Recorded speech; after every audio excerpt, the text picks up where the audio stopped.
How did you like the Canadian winter, Sheikh? Horrible. And I did not go in winter, but it was horrible. Okay. It was really cold.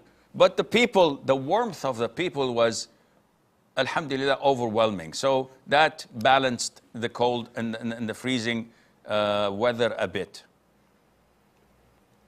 Alhamdulillah, it was good to meet you as well. Sheikh, my question is regarding the masjid, how some of the masjids, they have barrierless setting. There's no barrier between men's section and women's section. They use evidence that this is how it was during the time of the Prophet sallallahu alaihi wasallam. So, however, these things, as we know, the men, we are lacking very much when it comes to lowering the gaze, and also women do not do proper covering. Many actually, in fact, wear makeup in the masjid as well. So my question is this barrierless setting really feasible or applicable in this time and day? Ufikum barakallah.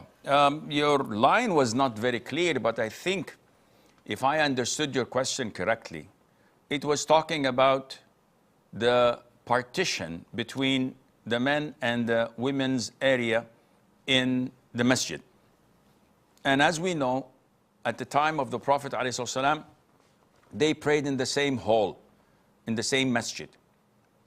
And they did not have any partition to separate or segregate them from one another.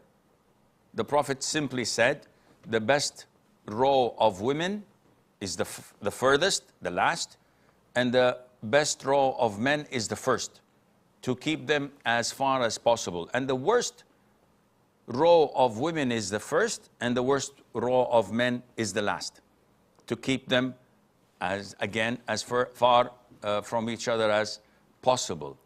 Nowadays, people are divided. Some say, no, we have to confine women to a room, or at least put a partition to segregate them so that men would not look at them.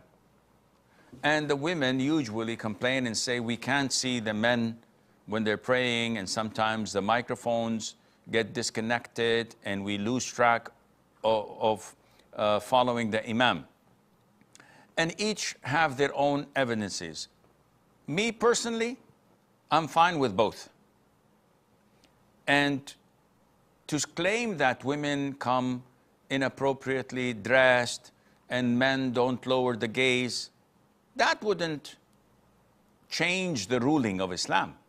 Because I could go even more extreme by saying, oh, if this is the case, then we shall ban women from coming to the masjid, as it's in many places in India, for example. They don't have any prayer room for or prayer section for women.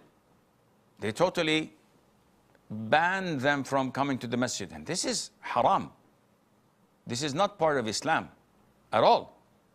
So we cannot justify crossing the line and changing the rules of Islam because of some mistakes or sins that people do. We tell men to lower their gaze and not to stand up and leave until it is proper for women to take cover and to leave before the men, as was the sunnah. We tell women to fear Allah and to wear modest clothes and not to wear makeup and not to reveal their awrah and fitna, so that they would not gain sins and nullify their own prayers. Why are you in the masjid in the first place? You're there to gain reward from Allah. But by coming in this fashion, you're gaining sins. So they have to be careful, and Allah Azza wa Jal knows best.